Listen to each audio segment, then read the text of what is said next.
Kevin Hart used to be funny to me back when I was. Hey, Shalom, Israel. Yabashim Yahushua, rock a thumb to the brothers. Yahushua, a thumb, Bashim Yahushua to the sisters. I'm Priest Officer Parago down to Tuesday Brotherhood class for the ISUPK out of Arizona. All right. We got classes every Tuesday through Friday from 7 to 9 p.m. And every Saturday we hold our Sabbath service from 11 a.m. to 1 p.m. All right. We're located at 12416 North 28th Drive, Phoenix, Arizona, 85029. We're in suite number 4, right off of the corner of 28th Drive in Cactus. All right. So today, all right, it's a nice class. We're going to be going into warring against the flesh. All right. Warring against the flesh. That's a concept that you find in the scriptures pretty often. All right. Especially in the New Testament, that terminology is used very often. All right. Warring against the flesh, fighting against your flesh. What is your flesh? Your carnality. All right. We're going to talk about the difference between your flesh, your carnality. All right. And walking in the spirit. All right. The spirit of the Most High, the spirit of Christ. The difference between the two. All right. Walking in your flesh, or what your flesh is your lust. All right. The lust that you have. Your flesh requires to be satisfied. That's what your flesh requires. All right. That's why so many people, your flesh requires to be full, right? If you don't eat, you die. But when people get too indulged in their flesh, right, and too indulged in that lust of things like food, they become addicted to food, become gluttonous, and become overweight and obese, right? Because they allowed their flesh to dictate, all right, their life. And that goes with everything, all right? That can be with women, all right? That can be with any decision that you make on the day-to-day, all right? And it's important that we talk about this thing because, once again, we're going to find out how to war against your flesh, all right? When you come into the truth, you literally have to learn how to fight against yourself, okay? That's a concept that not a lot of people quite understand. You understand? Fighting against yourself, warring against yourself. It's an inward battle, all right? And Paul talks about this a lot. We're going to talk about Paul. Paul, just to give you, if you don't know, some backstory on Paul, all right? Paul was a Sadducee. Excuse me, he was a Pharisee, not a Sadducee. All right, he was a Pharisee in the time of Christ. Okay, and the Pharisees in the time of Christ were very astute men in the law, meaning they understood the Bible. I don't necessarily want to say understood, but they knew the law. All right, they knew the law. They knew the letter of the law. They could go and they could cite any law in the Old Testament because they were the ones that were the teachers, and they were the ones that were the authority on the Bible in the time of Christ. That's what your Pharisees were, and that's what Paul was. Okay, he was a doctor of the law, but the Pharisees were very wicked. All right, during the time of Christ, they were very wicked because they would persecute Christians, and of course, not only that. When I say Christians, I mean followers of Christ. But not only that. All right, they would also misuse or mishandle the law, right? Twist it to their own favor, which is what you see the modern day Christian, those pastors doing today, abusing the tithing law, things like that. And we'll get into all of that, right? But that's who Paul was, all right? But Paul met Christ in a vision, and he was changed. He had to fight against the person that he once was.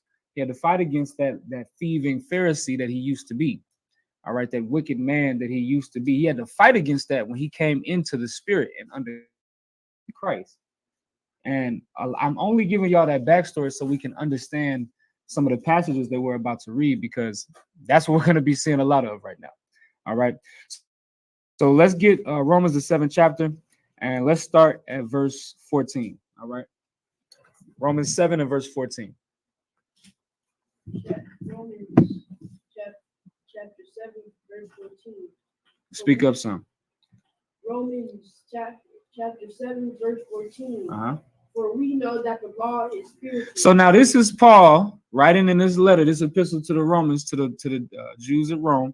He's saying we know that the law is spiritual. Now, we have to understand something about the law. What Paul is saying is absolutely accurate, but most people don't understand this. The law is spiritual. All right, there's a spirit behind the law. Paul, once again, having been a Pharisee, he only used to look before Christ. He only used to look into the letter of the law. what's on the surface, what's on the paper, not reading into the spirit of the law. So Paul is explaining that the law is spiritual. There's something spiritual about the law. Keep going.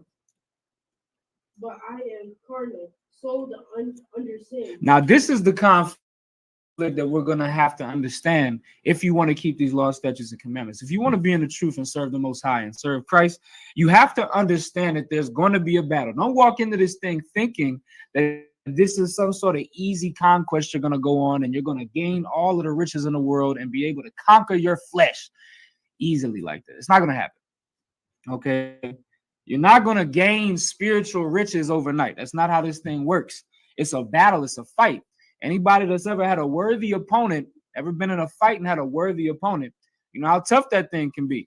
You're going to take a couple to the chin, but you got to fight. You got to continue to fight. You can't be overcome. And Paul understands this. He's saying the law is spiritual, but I am carnal, sold under sin. So what do this mean? This means that in order for us to take hold of this covenant and serve the Most High properly, there's a battle that has to take place. And you're either going to fight against the law, which is spiritual, or you're going to have to fight against yourself, which is carnal. Okay, keep reading. Verse 15, for that which I do, I allow not. Now, we're going to get into something that is extremely hard for people to understand. So we're going to break this thing down slowly. All right, what Paul is saying here is absolutely important to understand. He said, for that which I do, I allow not. Go ahead. What I do, I allow not. For what I would that I do. Yeah, hold it. You got to slow. That's why I said we have to focus on this thing, because even the way that it's written is ridiculous, but it makes perfect sense if we read it slow and we comprehend it. All right. Read it from the top again, verse 15. Verse 15. For that which I do, I allow not. For that which I do, I allow not. Go ahead. For what I would, that do I not. For what I would, that do I not. Keep going. But what I hate, that do I. But what I hate, that do I. What is this? What is Paul trying to explain here? Because once again, even reading it is just a tongue twister, because it's a bunch of words that if you read it too fast, they're going to jumble up in your mind and it's not going to make any sense. What Paul is saying here is the thing that he would normally do, being carnal, right? Being sold under sin, as he just said, the things that he would normally do, he cannot allow himself to do. That's why he said, for that which I do, I allow not. I don't allow myself to get high.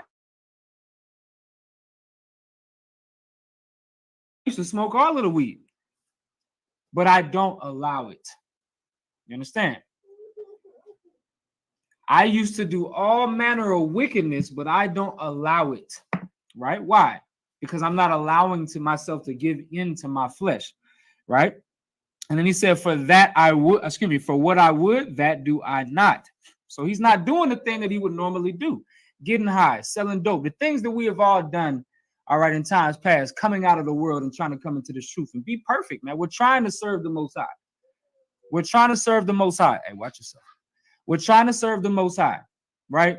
But it's extremely hard because we got to fight against the thing that we used to do. We have to. And that's what he's telling us right now. The thing that I would do, I don't do. All right. But then he goes on to say, but what I hate, that do I. What is the thing that Paul is saying here that he hates? Having to control himself, man. That's the thing that you have to do. Everybody hates having to follow order. Everybody hates it. It's not a fun thing to have to step in, get in line, follow order, and control yourself. That's a hard thing to do. After having a terrible day at work, all right, or a terrible day doing whatever it is that you do all day, all right, having a stressful day and then coming home and not smoking a blunt, not drinking yourself into a stupor. You understand? That's a hard thing to do. Somebody without control can do, he's going to come home, he's going to smoke all of the weed in the world. He's going to forget about the troubles of the day because that's the easy thing. But that's you giving in and succumbing to your flesh. What Paul is saying is the thing that he hates, he does. I have to restrain myself. So although I've had a terrible day and I want to get high, all right, to feel better. I want to drink myself into a stupor to not feel anything, right? I came up short on rent. I want to sell some dope so I can make a quick buck so I can get my damn rent paid. That's the easy thing. But Paul's saying, I don't do that. I control myself, right? Keep going. Verse 16. Verse 16. If then I do that which I would not, I consent unto the law that is good. He said, I consent unto the law that it is good if I do the thing that I would not. He consents unto the law that it is good because without the law, we are lawless and unruly. So he's consenting unto the law that is good because it stops him from being a drug addict. It stops him from being a drug dealer. It stops him from being a whoremonger. You know, Paul didn't even deal with women. He spent his entire time in the truth doing nothing but being a priest of the Most High God and serving the people of Israel. That's the only thing that he did. He never dealt with no women. Why? Because he focused solely on the work of the Lord. Right?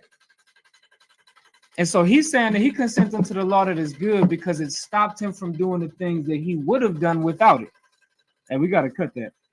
Go ahead and cut that. All right. So once again, it said, if then I do that which I would not, I consent unto the law that it is good. Give me verse 17. Verse 17. Now then it is no more than I do it. No, read that again.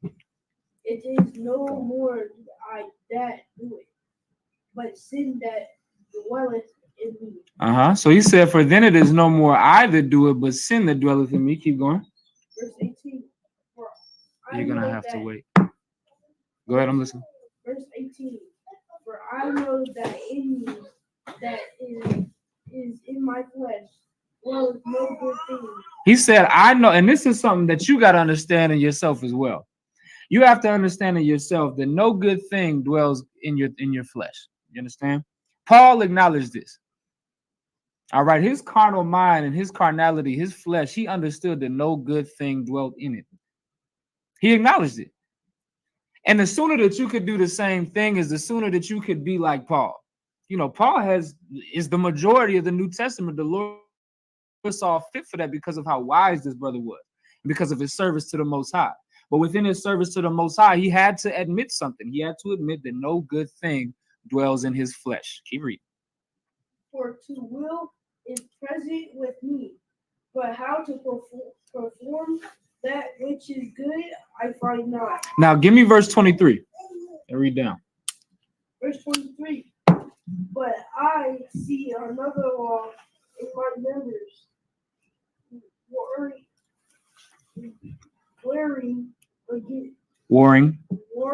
against the law of my mind. He said he see another law in his members warring against the law of his mind. Keep going. And bringing me into captivity to the law of sin, which is in my members. And he said it's bringing him into captivity to the law of sin, which is in his members. This is that internal fight that I was telling y'all about in the beginning of the class. All right. It's an internal fight. And that's what you're going to have. Now, most people don't have that. Most people don't have an internal fight because they don't have a sense of morality.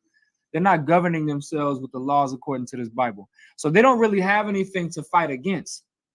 You understand? They don't have some sort of internal battle. They're not battling themselves. Right? But if you want to be in the truth and you want to serve the Most High, you're going to have to do what Paul is saying here. You're going to have to battle against yourself. He said he sees another law that's in his members that goes against the law of his mind. All right. The immorality that your flesh consistently desires is going to go against what you know is actually right. I talk about this all the time, right? Like kids, they know that stealing is wrong. All right. They know that lying is wrong, but they'll do both of those things to get what they want. That's the war, except they're losing the war. And of course, kids don't have most kids at a very, very young age. We're talking about, toddlers and things like that. They don't have the cognitive ability, the decision-making ability to make proper decisions. All right. But the problem is a lot of adults take on that same trait. They know that stealing is wrong. They know that lying is wrong. They know that all of these things are wrong, but they do it anyway because they want something out of it. They know they get something out of it. Hey, you can go ahead and give it a bottom. The bottom. Right? That's something that we have to understand. And so Paul is making sure that, he's acknowledging that not only to himself. Remember, this isn't a letter he's writing to himself. This is something that he is putting out there for the world to see, specifically for the church of Rome to see, so that they can see this battle too. And this is something that the Most High saw fit to be in these scriptures, so that way all of us can see this is normal. It's normal for us to have to fight against our own flesh. That's a normal thing. All right. Keep reading. Give me verse 24. Verse 24. O wretched man that I am. Uh-huh. Who shall deliver me from the body of this death? Right. Now, this is something that's heavy. Paul is saying, oh, wretched man that I am. This whole, everything that we see here is Paul talking about how terrible he is in the flesh. If it wasn't for the law, if it wasn't for the spirit of the law and the spirit of the Most High, he's a terrible person. Without that sense of morality and guidelines to live by, he's a terrible person. And that's what all of us are. Without morality, we're pieces of garbage, man. We're terrible. Without a sense of morality, we would do whatever our lust desires. And when you start to dig deep into the desires of your flesh, it's some terrible things. You understand? It's terrible. I mean, and most people are already giving in to the desires of their flesh. That's why there's so many whores and whoremongers. That's why there's so many drug addicts and drug dealers. That's why there's so many murderers and so many thieves, because so many people are giving into their flesh because that's what your flesh desires. They're not fighting, right? And so Paul is trying to give us that understanding. He said, "Oh, wretched man that I am." Who? Now this is the heavy part. He said, "Who shall deliver me from the body of this death?"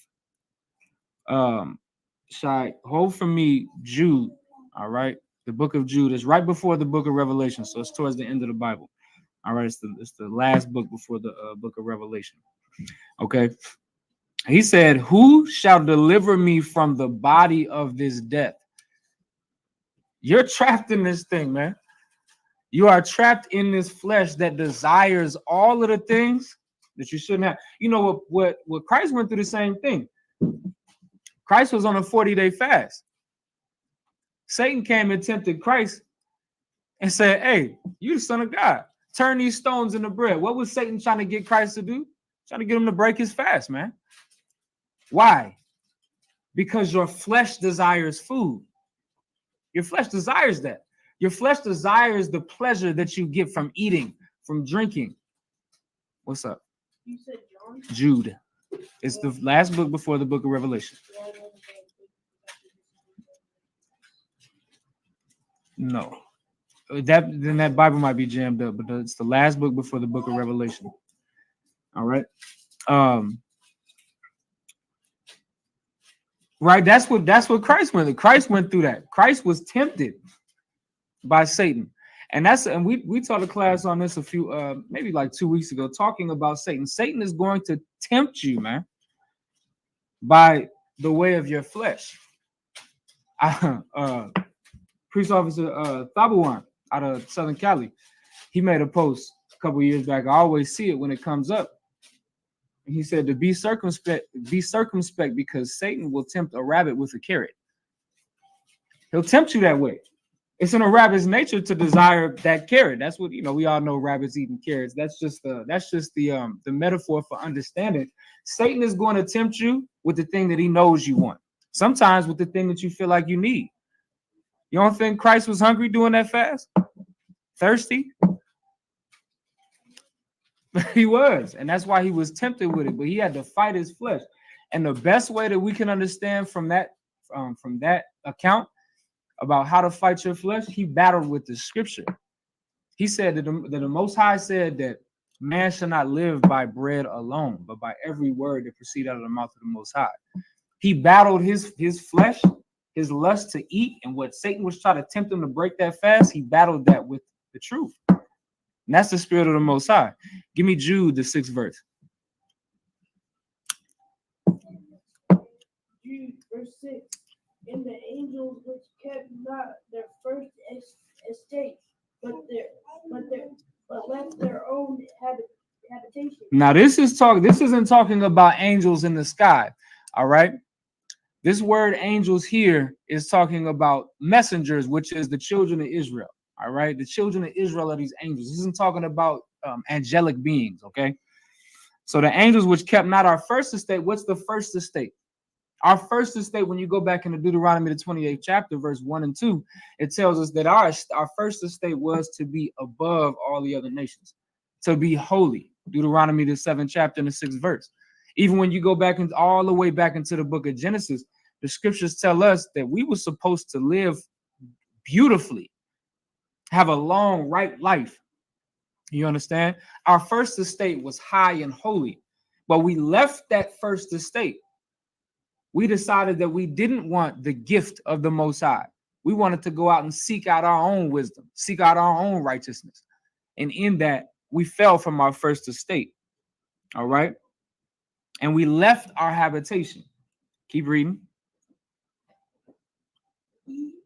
But left our own habitation.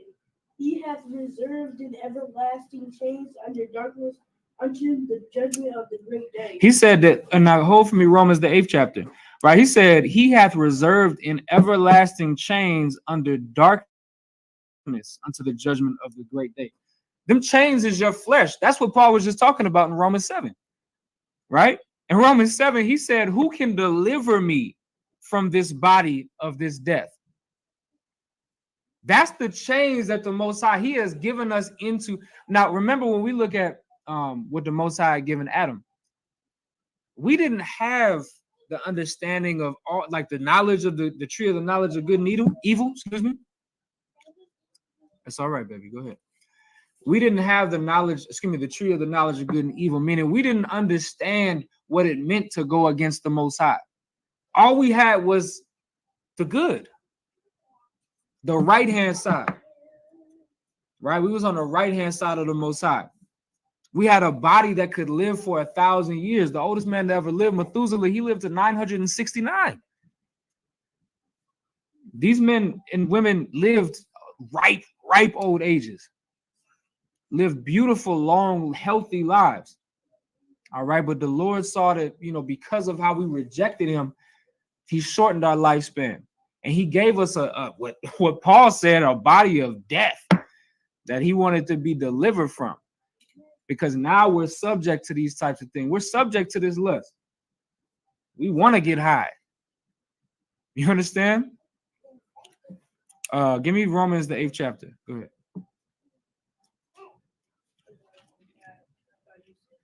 Yeah, Romans, the 8th chapter. That's right after the book. So you got Matthew, Mark, Luke, John, Acts, and then Romans.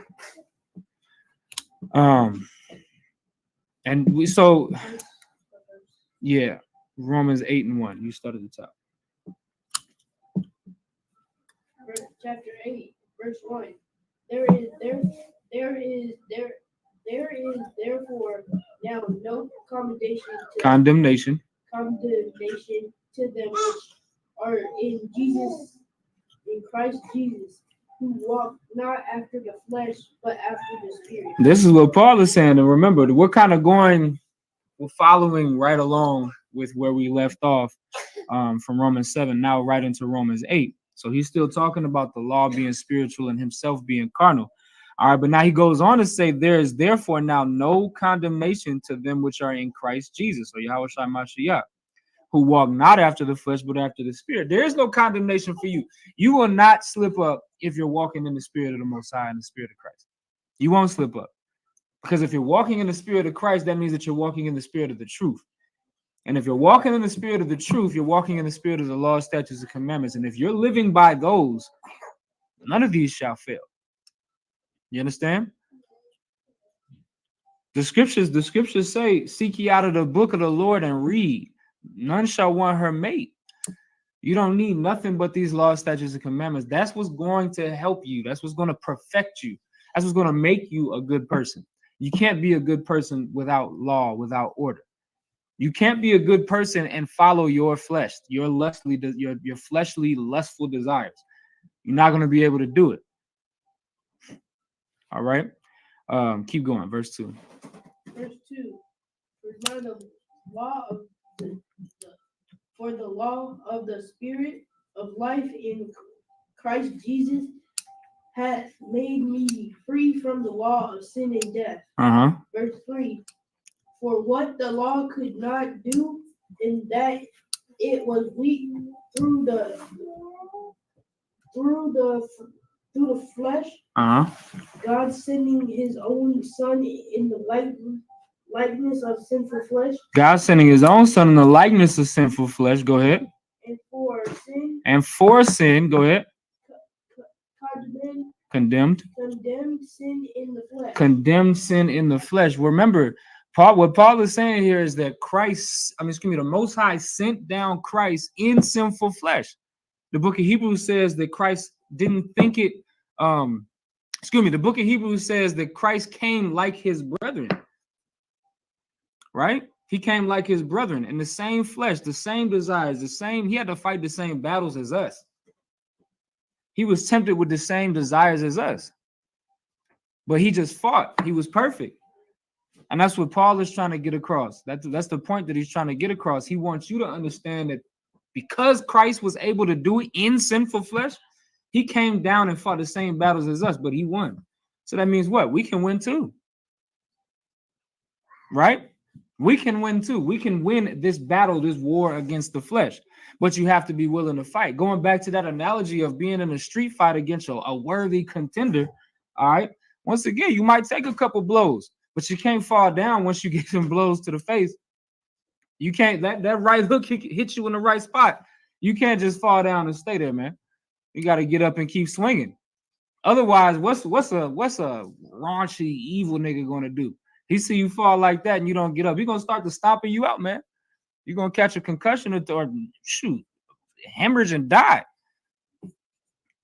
You understand? Yeah, that's how bad that's how far this thing can go. It can go as it can be as little as slipping and falling, or it can be as something that's unto your own destruction, unto your death. That's how deep you could fall into succumbing to your flesh. All right. Let me see something. Skip down to verse 7. Verse 6. No, Salaki, verse 5. Let's do verse 5. Verse 5. For they that are after the. Hold on, real quick.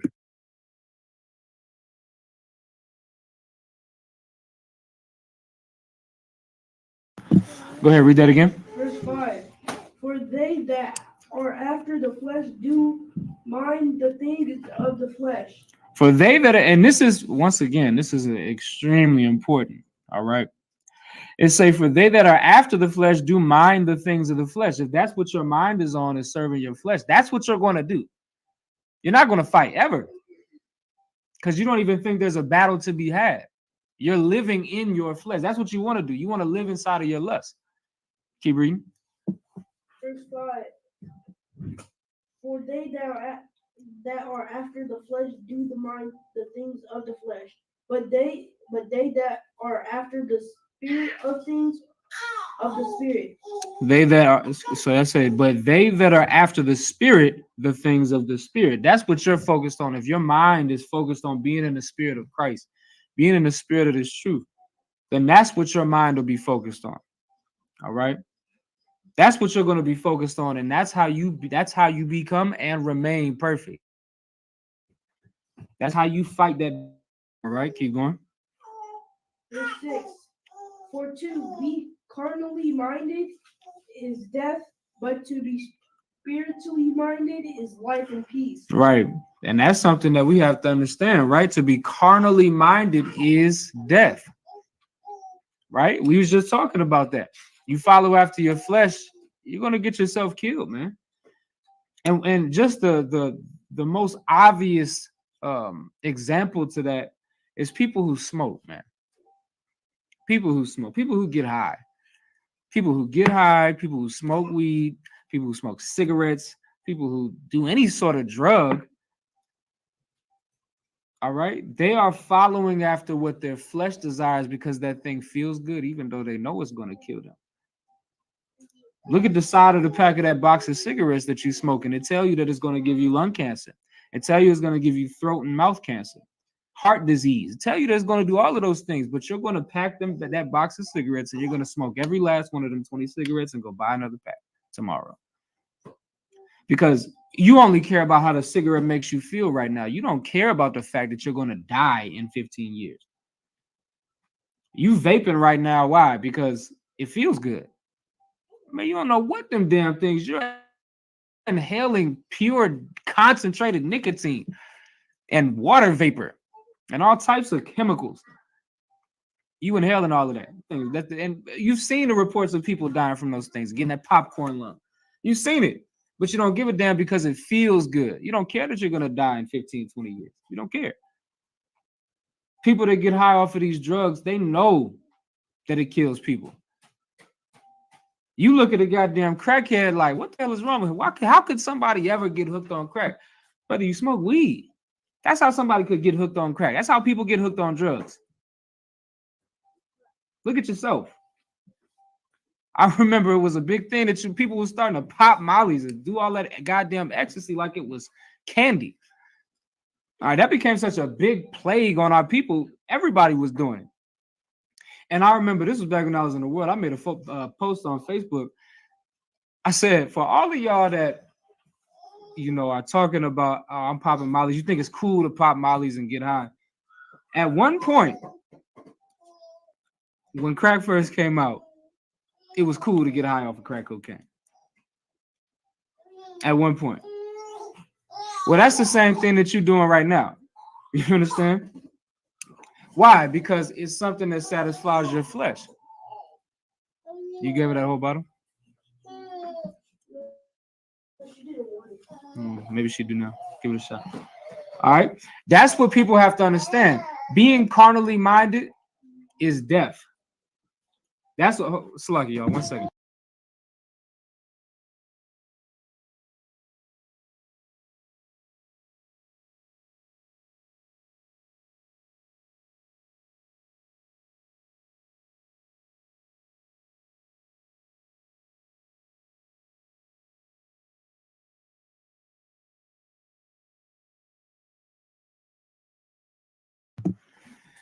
Slucky, y'all. Forgive me.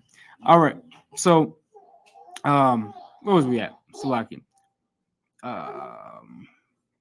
To be carnally minded is death, but to be spiritually minded is life and peace. We're going to go to real quick. I'm going to come right back to that, right? But we're going to go to the book of Baruch. All right. You don't worry about it. You take care of it. We're going to go to the book of Baruch, the 4th chapter. All right. Once again, to be carnally minded. Matter of fact, we're going to do this real quick. We're going to go to Romans, the 6th chapter and the 23rd verse. And I'm just going to call it out and read it just so we can get the both sides of the spectrum, right? To be carnally minded is death, and to be spiritually minded is life and peace. Well, to be carnally minded is death. We can go to Romans, the 6th chapter.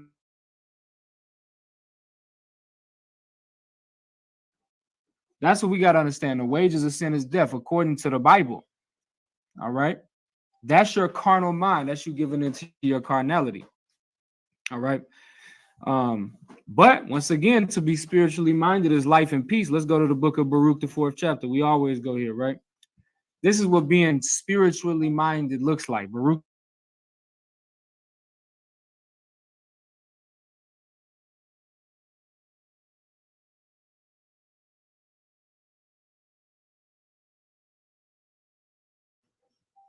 All right, Baruch, the 4th chapter, in the 1st verse, it says, "This is the book of the commandments of God, and the law that endureth forever. All they that keep it shall come to life, but such as leave it shall die." You got to understand that this is the left hand and the right side. This is life and death.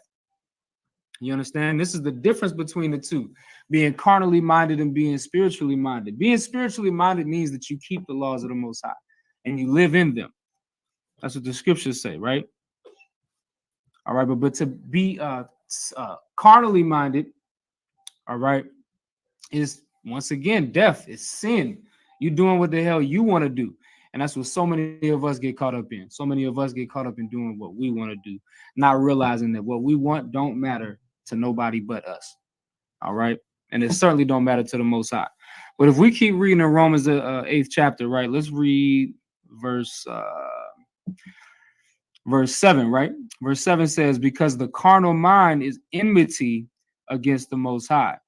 The carnal mind is against the Most High. That's what that term enmity means. It's the polar opposites. All right. It's adversarial. All right. That's what it is. And you have to understand that, once again, like I said, the thing that you want, the less that you want to fulfill, it goes against the Most High. And the sooner that you understand that, the sooner you'll be able to understand how to properly serve the Most High. All right. The carnal mind is enmity against the Most High, for it is not subject to the law of the Most High, neither indeed can be. It can't be subject to God. It can't be. Why is that? Because it goes against the Most High. And that's why Paul says these things. Paul is telling us, he's trying to make it as plain as possible. All right. He's trying to explain it as clear and break it down as simple as possible. But most people can't understand these things because they don't want to. Because they don't want to fight. And that's our problem. We got to get out of the spirit of just, laying down and giving in and giving up. We can't be in that spirit. We have to be in the spirit of fighting. The scriptures say in the book of 2 Ezra, the 7th chapter, that life is war. That's what it is. Life is war. And you have to fight. It goes on to say that if you overcome, you get the victory. What does that mean? You got to win. You got to fight to win. All right. And that's, once again, you fighting against yourself.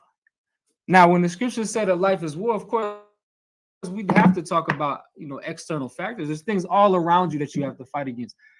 But I go to the grave with this. Your biggest enemy is yourself. You have to fight against your flesh. You have to fight against the carnality that you are. You have to fight against the thing that you know is wrong, but you still want to do anyway. You have to fight against it. All right.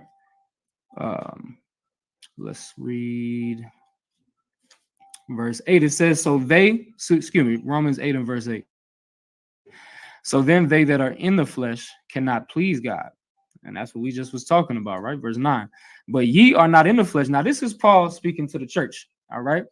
So as much as I want to say that he's talking to you and me, literally, he's not. He's talking to the church at Rome. But we're going to take this and we're going to apply it to us because we are in the church. We are in the truth. All right. We're in the body of Christ. So he is talking to us technically, right? Those that have an ear, let them hear, right? Said, but ye are not in the flesh. Why is Paul saying that? Because we proclaim to be in the truth. We proclaim to say that we serve the Most High. So if that's the case, we got to say, well, we're not in the flesh, right? We're not in the flesh, but in the spirit. And that's what we claim to be. We claim to be in the spirit. We have to be, right? It says, if so be that the spirit of God, slacking. If so, yeah, I'm not sure that was going on. If so be that the spirit of God dwell in you. Now, if any man have not the spirit of Christ, he is none of his. Meaning you don't belong to Christ if you don't have the spirit of Christ, which is the spirit of truth, which is the spirit that you're supposed to be in. Christ ain't with you, man, if you're not in the spirit. If you in the flesh and you following after your lust, the Lord is not. Christ didn't die for you to do that. Christ didn't die for you to continue. The scriptures say in the book of Romans, the 6th chapter, right? Shall we continue in sin that grace may abound? God forbid. You're going to continue to follow your lust after you've realized that Christ has laid down his life for you? God forbid. Now is the time to fight. If it was ever a time, right? Verse 10 says, and if Christ be in you, the body is dead because of sin, but the spirit is life because of righteousness. And this is something we have to get a grip on. All right. If Christ be in you, the body is dead because of sin. The scripture, like Paul says this, and we remember that's why I opened up talking about Paul, because we're going to be in Paul's letters quite a bit and referencing Paul quite a bit. He said he died daily. That's what Paul said. Paul said, I die daily. What does he mean by that? Do that mean every day that he wake up, his heart stops? No. Go ahead. Like I said, Mhm. oh, good, sir. Yeah. And the Apostle Paul, he was talking about, the difference between himself when he was once a carnal man and him now being a spiritual man and being.